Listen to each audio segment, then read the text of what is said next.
రెడ్డి పాలనలో జరిగిన అవినీతి గురించి తెలుసుకోవాలా, అక్రమాలపై తెలుసుకోవాలా, దోపిడీలపై తెలుసుకోవాలా, లేదా ఈ రాష్ట్ర ప్రజలను మోసం చేసిన అనేకమైన అభివృద్ధి కార్యక్రమాల గురించి తెలుసుకోవాలా? నారా చంద్రబాబు నాయుడు గారికి ఉన్న అనుభవాన్ని ఆయన వహిస్తున్న సగం జగన్మోహన్ రెడ్డికి లేదు. ఈరోజు రాష్ట్రంలో గత వైఎస్ఆర్ పార్టీ పాలనలో రాష్ట్ర ప్రజలు భయపడే పరిస్థితి వచ్చేసింది. రాష్ట్రంలో అభివృద్ధి శూన్యం.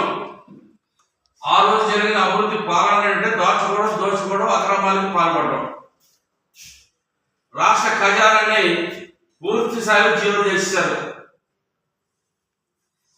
మరి ప్రజల యొక్క మనోభావాలన్నీ కూడా పూర్తిగా వ్యతిరేకం చేశారు.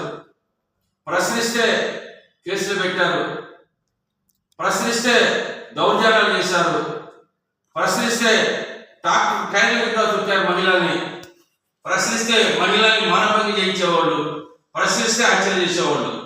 ఇదా జగన్మోహన్ రెడ్డి పాలన.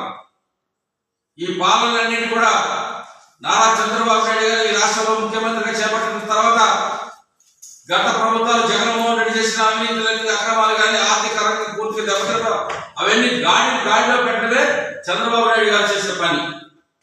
అవన్నీ ఉన్నప్పటికీ కూడా ఈ రాష్ట్రంలోని సంక్షేమం ఒక పక్కన, అభివృద్ధి ఒక పక్కన. ప్రజలు కోరుకున్నారు ఈ రాష్ట్రం బాగుపడాలంటే నారా చంద్రబాబు నాయుడు గారికి కావాలని. ఈ రాష్ట్ర ప్రజల ఆక్ష మేరకు రాష్ట్ర ప్రభుత్వం ముఖ్యమంత్రిగా ఆయన చంద్రబాబు నాయుడు గారు ఇవాళ పరిపాలన సాగిస్తున్నారు. ఇవాళ రాష్ట్రంలో మరి పెట్టుబడిదారులు కొల్లోలుగా వస్తున్నారు. ఇవాళ ఈ రాష్ట్ర ఖజానాన్ని నింపడానికి, ఈ రాష్ట్రంలో పరిశ్రమలు వస్తే ఉద్యోగాలు